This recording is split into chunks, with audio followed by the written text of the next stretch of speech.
As a U.S. senator have come out to accuse the Nigerian government that they are complicit in the alleged killings of Christians. Because tell me why the government went ahead to rehabilitate over 700 ex-Boko Haram members.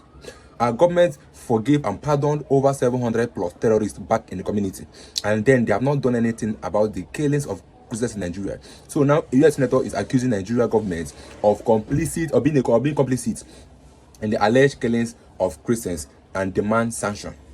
And also, Mark Arnold have come out to say that the Tinubu government did not invite Turkey to stop jihad in Nigeria. He invited them to train jihadis and build academy for them, Mark Arnold alleges, because we all know that Turkey have been exposed to allegedly be among those supplying weapons for these terrorists in Nigeria. So all of a sudden, they want to come and build a military facility base in Nigeria. So Mark Arnold is saying that this is a lie, that are coming to train jihadis and build academy for them. This is what Mark Arnold is saying. So now people are protesting. These are Christians protesting that they want Trump to come to Nigeria. It's reads that Trump must come to Nigeria. We need him. We support the coming of American soldiers in Nigeria. The killings of Christians is too much in Nigeria. Christians protest. So this is a protest going on right now that they want Trump to come to Nigeria, because Trump, after that first and second strike in Nigeria, he have not said anything again about the ongoing killings in Nigeria. So people are calling him that he should come to Nigeria, that the killings of Christians is getting out of hand. And it's good to know that the defense minister, Matawale, tried to suppress international scrutiny on the ongoing killings across part of the country. So here say that you can't silence me. U.S. lawmaker tells Matawale a fresh controversy has erupted over Nigeria's deepening security crisis after a United States legislator alleged that the Minister of State for Defense, Bello Matawale, attempted to suppress international scrutiny of ongoing killings across parts of the country. Even here says that this is coming from Nigerians. This is from Nigerians, because right now people have had it here. Someone said that he killed every sector in Nigeria aside kidnapping industry. Social commentator accuses Tinubu of complicity in abduction for ransom. So they are all alleging that our government are complicit in the ongoing insecurity in Nigeria, because one is that for them to bring in or to forgive or pardon over 700 terrorists again, this is actually a lane that something is going on underground, because those people are meant to be punished and not forgive and not pardoned. Because our country, Nigeria, is just like a funny country where you can go ahead and kill people because you're a Fulani man, you can go scot-free. There is no law that says that you will forgive terrorists. Terrorists are not meant to be forgiven, they're not meant to be paid ransom. They are meant to be arrested, and so that they can stop the insecurity happening in Nigeria. But you can see in Nigeria, our government are busy forgiving over 700 terrorists. So guys, what world live Africa? Don't forget to all your views in the comment section, guys. Don't forget to my next video. Don't forget to subscribe. More Christians are killed for their faith in Nigeria than anywhere else in the world. Since 2009, Islamic jihadists have murdered more than 50,000 Christians in Nigeria, and more than 20,000 churches, schools, and religious institutions have been destroyed, most burned to the ground. Scores of Christians and several others were kidnapped over Holy Week. Nigerian officials have been, unfortunately, complicit in facilitating these atrocities. At the state level, a dozen Nigerian states implement Islamist blasphemy and Sharia laws. At the federal level, the government looks the other way at Islamist violence. The result is, unsurprisingly, yet more jihadist violence. Last year, I introduced the Nigeria Religious Freedom Accountability Act, which would require placing Nigeria back on the country of particular concern list and impose sanctions on officials involved in enforcing blasphemy and Sharia laws. The U.S. government knows who they are at both the local level and the federal level, and they should be held accountable. I'm sorry to say that Nigerian officials are, at a minimum, in denial of the government's role. In October, several officials, including the Deputy Speaker of the Nigerian House and the Chairman of the House Committee on Foreign Affairs, and a range of anonymous officials linked to the President, directly attacked me for saying that, quote, officials in Nigeria are ignoring or even facilitating the mass murder of Christians by Islamic jihadists. Last year, I met with a delegation of top Nigerian defense and security officials. They said they were committed to ending the violence. I told them I would judge their commitment by the results. Those results have yet to materialize. President Trump has established that the United States will use all tools of statecraft to counter the violence. He ordered that Nigeria be added to the CPC list, and in December he ordered the Department of War to target ISIS terrorists in response to their massacre of Christians. I'll note that the Nigerian government said at the time that it welcomed and indeed requested the actions. I find their statements to be somewhere between hypocritical and infuriating. In December, the president said that jihadists had been targeting Christians in Nigeria, quote, at levels not seen for many years and even centuries. What does the situation look like now, several months later, and what can and should the United States do to stop the mass murder of Christians? Trump must come in Nigeria. We need him. He must come. We support the coming of American soldiers in Nigeria. And President Trump must come in Nigeria. Yes, as you can see, we are progressing peaceful protests. We support the coming of President Trump in Nigeria. This killing of Christians is too much in Nigeria. We need Trump to come in Nigeria to fight against these terrorists. We need Trump. We are in support of President Trump. Look at it. Thousands of Christians have been killed in Nigeria. Thousands of Christians have been slaughtered in Nigeria. And the world is keeping silent. Thousands of Christians have been slaughtered in Nigeria. Thousands. So we support President Donald Trump. But we are begging President Donald Trump. President Donald Trump, please don't disappoint us. We Nigerian Christians are still waiting for you. The killing is still going on. We are begging President Donald Trump to fulfill his promise. The killing is still going on. Do you support President Donald Trump? We need Trump. We need Trump. We need Trump. Trump must come to Nigeria to fight against these terrorists.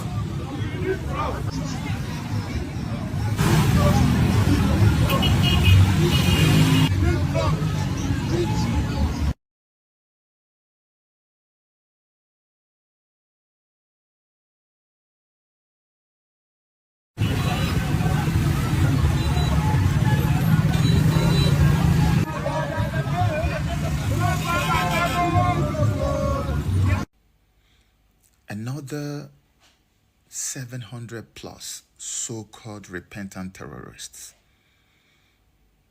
were reintegrated into the Nigerian society.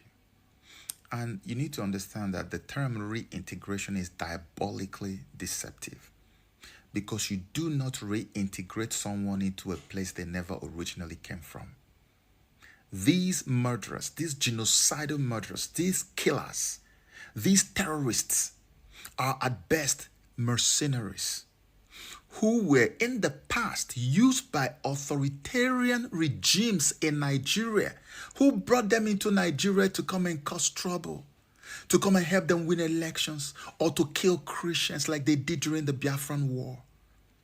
These are mercenaries. They have always been in the business of killing, and Nigeria had always patronized them. But this time around, they have this genius Islamization program that allows them there now to come and kill Christians in Nigeria. And after killing, they don't just kill and leave. They now stay and they naturalize and they become citizens without going through any due process. In fact, they become citizens on a platter of gold. Let me see if I can help you understand. Round about 2015, we had a president, a Christian president, Goodluck Ebele Jonathan. And I have all the evidence and record that Jonathan was the only president in Nigerian history since the time of Boko Haram, since we began to experience terrorism in Nigeria, the only president who ever attempted to eliminate Boko Haram. And he was in the process of doing it. And we have all the proof, everything. Even Al Jazeera has a report to this effect. And what did we get? Rather than encourage him to return and continue ruling Nigeria, economy was good, security was getting better, everything was looking good. The Obama administration and his Democrat Party met with the opposition, which is now the ruling party that has overseen the mass industrial scale genocidal murdering of Christians. They liaised with them, partnered with them, and then kicked out the president that was doing so well in Nigeria, and then brought a jihadi, a non-jihadi, an Islamic fundamentalist as the president of Nigeria in the person of Muhammad Buhari. Obama literally commandeered Jonathan out of power so that jihadi president Buhari would become the president of Nigeria. That's why David Axelrod's organization was sent into Nigeria. David Plouffe, who was Obama campaign manager, was the one who came with them. And they brought their entire team. Please give me 1 second, okay? Yeah. And they brought their entire team into Nigeria to come and create what we now know as the APC.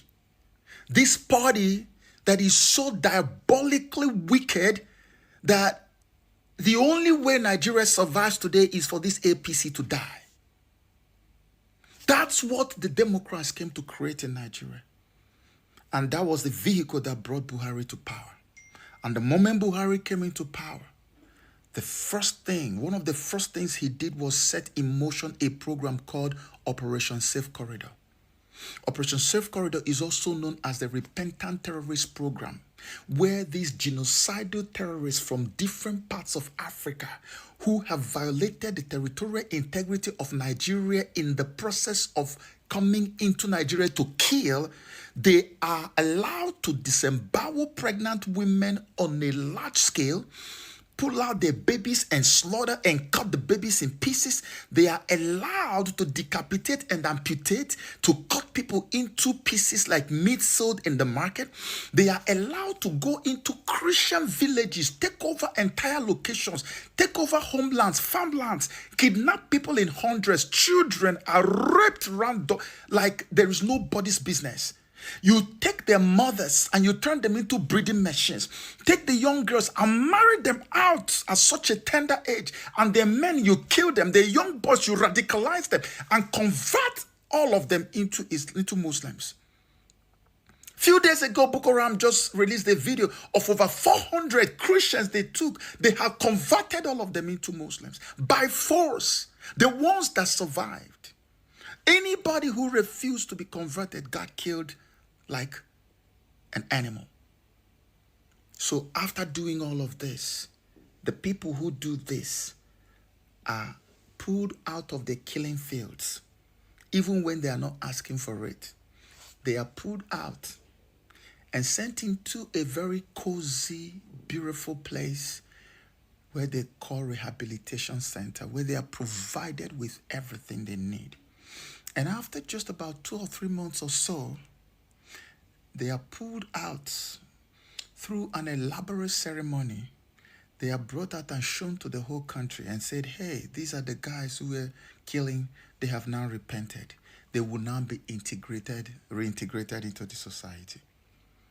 And now they allow these guys to join the military, to join the police, to join customs, to join the Navy, to join the Air Force, to join the civil service in Nigeria, to become anything. In fact, one military officer in Nigeria once spoke to them and said, you can actually become the president of Nigeria. Murderers, genocidal killers who have been groomed, radicalized from infancy. And you're telling me that just within 2 months you have de-radicalized them and you are now sending them to go and fight with those who were tasked with killing them, which is why so many Nigerian soldiers have broken with the due process of being in the army to make videos to report and say, hey, why are we bringing these repentant whatever into our midst? They are the reason why we get sabotaged all the time. Look at how many Nigerian soldiers die on daily and weekly basis, all because of internal sabotage. One brigadier general just died, who was due for retirement, and he died only 1 week after another general was killed. Soldiers have come out on their own to admit. Soldiers have also come out to say that whenever they spotted terrorists in the forest and decided to engage, that whenever they asked for authorization to engage, the authorities over them will say, don't engage the terrorists yet. How can you see the people that we are borrowing money and collecting weapons from all over the world to kill? You see them now to show that you have to kill them, which is why you are in the forest. Your commander will tell you, don't kill them. Do you not see what is going on?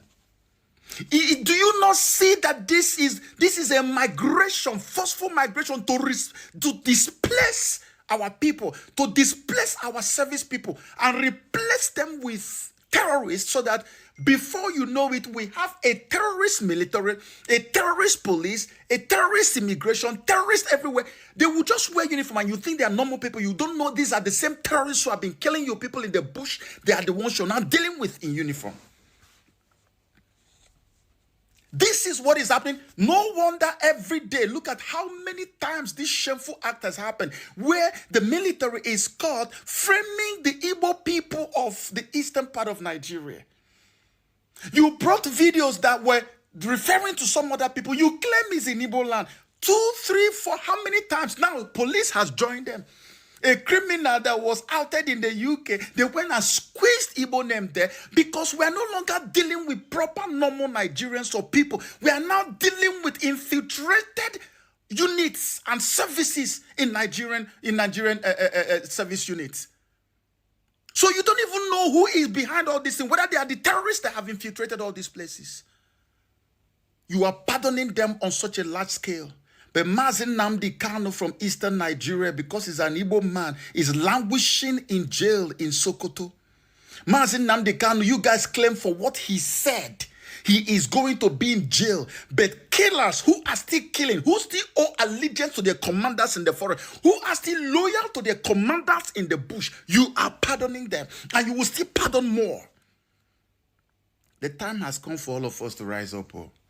Yes, we are waiting for help from outside, but we must rise up and do something. Everybody. And God will see us through. Like I said, that the government forgiving over 700 terrorists is a proof, or I say, it's supposed that there's something going on that we don't know anything about, because terrorists are meant to be pardoned, are not meant to be arrested and not pardoned. But in Nigeria, our government forgive over 700 terrorists. I mean, those that have bombed, those that have killed, that have kidnapped, that have asked for ransom. Our government pardoned them back in the community. Over 700 of them were back in the community. So what gives us hope that our government will fight this insecurity? Whereas those that are killing people are being pardoned by our government instead of being arrested. Even the worst part is that our NSA called them our brothers. That we should learn to live with them. This is what our defense minister told us, that we should learn to live with terrorists that are killing people. And of recent, the government are arresting anybody that they see that have a gun, but they've never arrested any terrorists that have a gun. This is a proof that this government, allegedly, like Mark Arnold said, that they are training jihadists in Nigeria. And someone said, a US lawmaker said, that these governments are complicit, allegedly they are complicit in the insecurity happening in Nigeria. Because tell me, you are arresting people that has gone to defend themselves, but yet you are not arresting those Fulanis that have gone. Rather, you are pardoning them. And even it has been allegedly said that this Turkey are even the ones supplying weapons for these terrorists in Nigeria. But the same terrorists have a deal with the Nigerian government to come to Nigeria and build a military facility, which Mark Arnold exposed that is a lie, that they want to come here and train jihadis and build an academy for them. I don't know what their plan is for Nigeria, but I think they want to Islamize this country. That's the one agenda. I know that they want to Islamize this whole country, because tell me why they are busy killing Christians. And some of the Christians that was kidnapped, they will tell them to convert to Islam or we kill you. We have seen them come out and make this threat openly. It's either you deny Christianity and they return to Islam, or we buy you. You have seen it many times, and we have seen them buy a lady that refused to convert to Islam. They killed the lady there. this is the agenda of this government, which they are calling on the whole Nigerians and Trump also to come and intervene, because this government are ready to do everything possible to remain in power and to make sure that they Islamize Nigeria. Will you allow it to happen? I don't know. For us Nigerians, it left for us to do the next. So I'll see you guys in my next video. Don't forget to leave a like and a comment. I'll see you guys in my next video.